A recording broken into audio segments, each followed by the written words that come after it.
Quando Cristo apareceu na porta do sepulcro, ele bradou em alta voz: eu sou a ressurreição e a vida.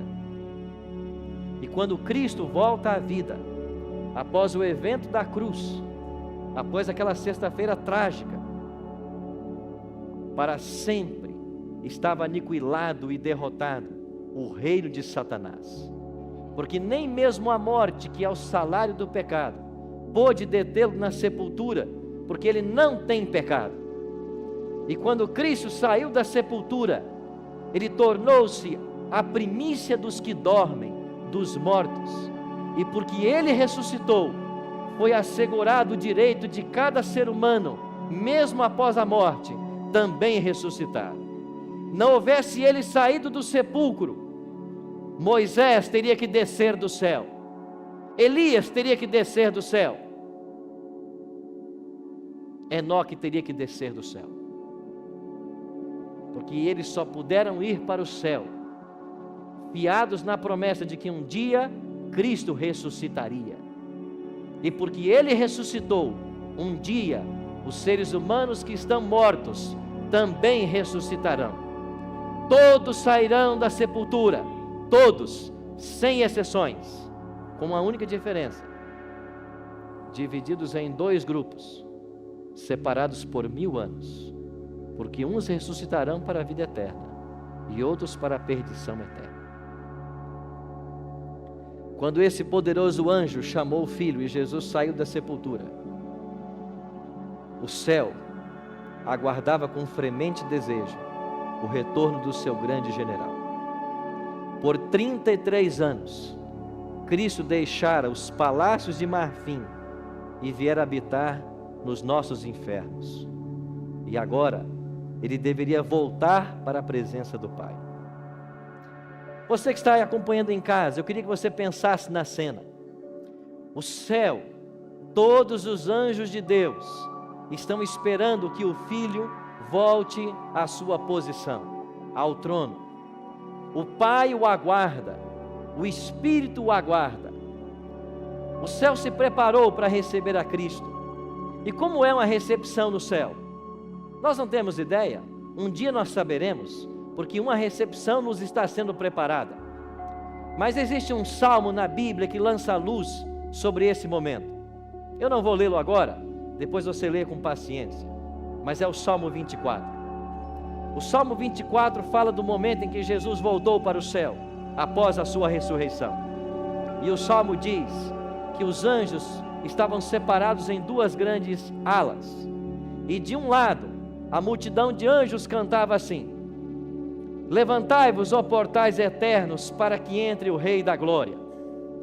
E a multidão de anjos do outro lado respondia: quem é o Rei da Glória?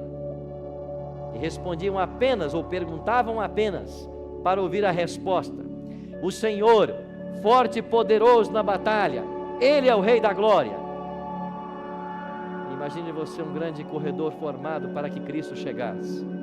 E os anjos de cá continuavam a cantar: levantai-vos, ó portais eternos, para que entre o Rei da Glória.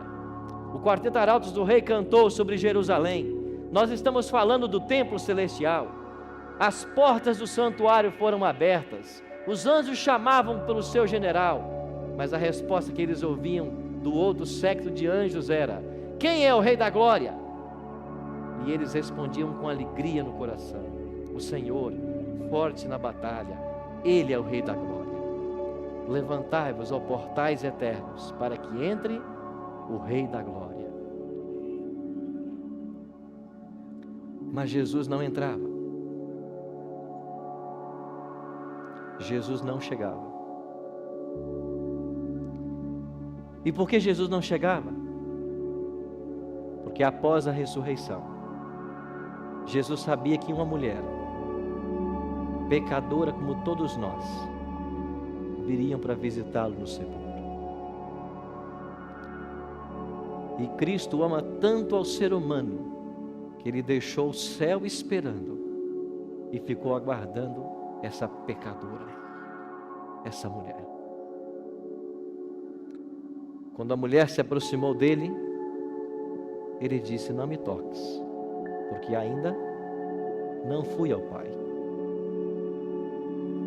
Tempos depois, ele vai dizer para Tomé: põe aqui o teu dedo, veja que sou eu, porque ele já havia ido ao Pai. Você percebe qual é o valor seu diante de Deus? Ele deixou o céu esperando para receber essa pecadora, uma única mulher, e Cristo deu a ela toda a atenção que ela merecia. E o amor de Cristo vai longe. Ele não só estava preocupado com essa mulher, mas como Jesus estava preocupado com um dos 12, que o havia negado por 3 vezes. Como ele se chamava? Pedro. Jesus disse para essa mulher: vai e dize a Pedro e aos demais que o Senhor ressuscitou. E quando essa mulher se aproximou de Pedro com a mensagem do próprio Senhor, Pedro se sentiu totalmente perdoado, restabelecido o seu apostolado. Jesus não é extraordinário? Como Cristo se importa com cada alma, com cada pessoa. De fato, se houvesse um único ser humano precisando de salvação, ele teria passado por toda a experiência da cruz para salvar a mim e a você. É assim que ele ama. E no tema de hoje, nos Passos de Vitória, nós iremos descobrir uma das verdades centrais do Evangelho: que esse Cristo, que saiu da sepultura, ele foi para o céu. Ele está à destra de Deus no santuário celestial. E de lá, daqui a pouco, ele voltará. Esta é a maior promessa da Bíblia. Cerca de 300 textos ensinam de que Jesus voltará a essa terra. E eu queria ler com vocês um dos que eu acho mais extraordinário, que encontra-se no livro de Apocalipse, no capítulo 1 e o verso 7. Apocalipse, capítulo 1, verso 7. Assim diz o texto. Apocalipse 1, 7. Eis que vem com as nuvens. E o que mais? Todo olho verá, até quantos os traspassaram, e todas as tribos da terra se lamentarão certamente. Amém. Eis que vem com as nuvens, e o que? Todo olho verá. Cristo ressuscitou e foi aos céus para interceder por todos nós. Ele hoje está no santuário como nosso advogado e intercessor. E quando eu aceito a Ele como meu Salvador pessoal, Ele intercede por mim junto ao Pai. Ele se torna o meu advogado. E esse advogado nunca perdeu uma causa. E se Ele é meu advogado, eu não posso ser condenado. Mais que isso, esse advogado é o filho do próprio juiz. E o juiz, por amor ao filho, não vai condenar os réus. Mas infelizmente, milhares de seres humanos estão baixando a sepultura todos os dias, sem tomar a sua decisão por Cristo. E o Apocalipse, pensando neles, disse assim: e todas as tribos da terra certamente lamentarão. Por que lamentarão? Porque deixaram passar a oportunidade e não tomaram suas decisões. A maior decisão que um ser humano pode tomar é a decisão de aceitar a Cristo como Salvador e deixar que Ele reine em seu coração. Mas o Evangelho tem verdades gloriosas. E uma verdade extraordinária é porque Jesus ressuscitou, os mortos um dia ressuscitarão. A palavra de Deus, através do apóstolo Paulo em Romanos, nos ensina de que o salário do pecado é a morte. Mas o salário do pecado não é apenas a primeira morte, é também a segunda morte. E a Bíblia fala da primeira morte e da segunda morte. A primeira morte é essa morte que todos nós estamos sujeitos a ela. Mas a segunda morte é a morte eterna. E essa segunda morte, ou morte eterna, será a sentença daqueles que não aceitaram a Cristo. Eles morrerão eternamente, junto com o próprio diabo, junto com os demônios que seguem ao diabo. Esta é a morte do lago de fogo e enxofre, segundo o livro de Apocalipse. Mas eu e você não precisamos passar por essa segunda morte. Pode ser que eu e você sejamos chamados a enfrentar a primeira morte, mas não há problemas, porque a promessa de Cristo é: aquele que crê em mim, ainda que morra, viverá. E nós podemos viver pelo poder de Cristo. Talvez eu esteja pregando nessa noite para alguém que está num dos nossos auditórios, em uma igreja, ou talvez em casa, e você esteja pensando exatamente nesse momento em alguém que você muito ama e você perdeu recentemente. Talvez você não tenha entendido ainda os motivos pelos quais o seu filho de 12 anos veio a falecer. Talvez você não entende porque a sua filha, na beleza da adolescência, foi ceifada de forma tão cruel. Talvez nessa vida você não entenda, mas eu queria que você entendesse uma coisa hoje. Você pode reencontrar seus queridos. Nós podemos reencontrar os nossos queridos, se nós nos prepararmos para isso. Há 2 anos atrás, pela primeira vez na minha família, a morte colocou a mão sobre um parente próximo. Nós somos em 9 filhos lá em casa, 7 homens, 2 mulheres. Os 7 homens, nós crescemos unidos. Nós gostávamos de estar juntos, tomar refeições juntos, tirar férias juntos, praticar esportes juntos. E lá em casa, desde que eu tenho 5 anos de idade, a tradição, todo domingo pela manhã, era o nosso futebol. E eu tinha um irmão que era o mais fanático por futebol. Um dia ele até perguntou para mim assim: Arilton, no céu haverá futebol? E eu perguntei: por quê? Porque eu gosto tanto de futebol e você fala que o céu é de coisas boas.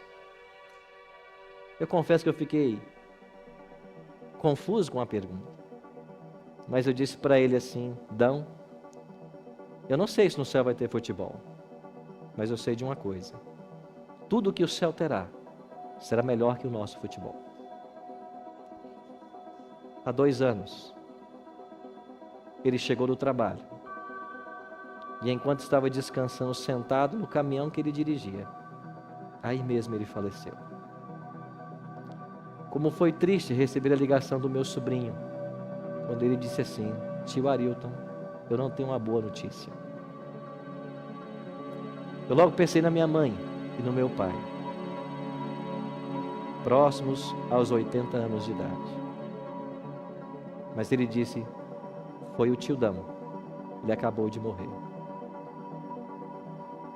Aquele foi um dia triste para a nossa família.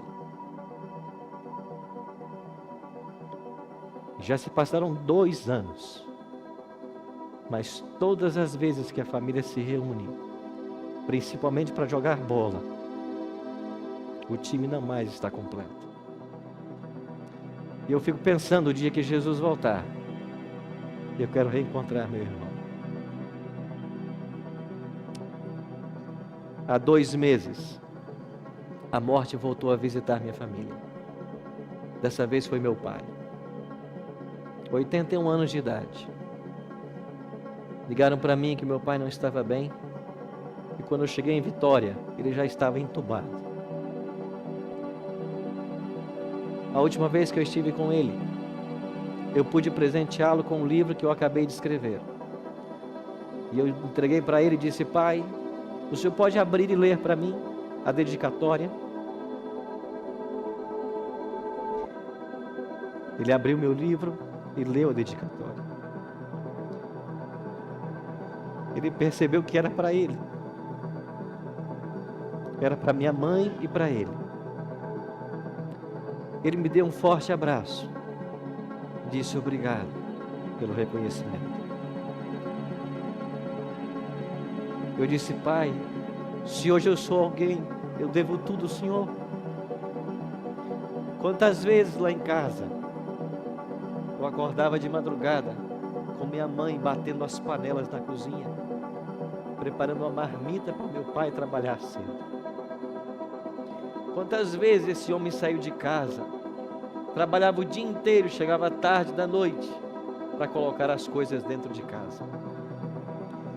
Talvez eu esteja pregando para algum jovem que trata os pais com indelicadeza, com falta de educação, falta de reverência. Não espere eles estarem dentro de um caixão para você oferecer flores. Será tarde demais. Talvez esteja me assistindo agora filhos, jovens, adolescentes que tratam seus pais de forma indelicada, que nunca reconheceram o valor que eles têm na vida. Por favor, busque seus pais, os abracem quanto mais puderem, os beijem, diga para eles tudo o que eles representam para vocês. Pare com essa vida de rebeldia, achar que o mundo circula em torno de você. Seja uma pessoa responsável. Os pais são presentes de Deus. E como é triste para mim agora ter que voltar para minha casa e não ter mais a presença do meu pai. Aquela voz eu nunca mais vou ouvir nessa vida. O meu filho que está para nascer não vai conhecer o seu avô. Mas um dia, na eternidade, quando Cristo voltar, nós teremos uma família mais uma vez. E como pastor, como mensageiro de Deus, não podia terminar essa Semana Santa sem dizer uma verdade para você. Se você não abrir o seu coração a Cristo, se você não tomar a decisão que esta mãe e este filho estão tomando agora de serem batizados, você nunca vai rever os seus nomes. Você não vai encontrar os seus queridos. Pode ser até que eles se salvem, porque ninguém sabe quem se salvará ou quem se perderá. Não está nas medidas humanas o mensurar isso. Mas se as pessoas que você ama forem para o céu, e se você não aceitou a Cristo e não foi batizado, você não vai para o céu. Porque ninguém vai para o céu à força. Só vai para o céu quem quer ir para o céu. E tem que querer muito. Nessa noite eu estou falando para um ex-adventista que um dia frequentou essa igreja, um dia guardou os mandamentos de Deus, mas pelos problemas que a vida tem, você está fora. Você tem que voltar agora, porque se você não voltar, não há esperança para você.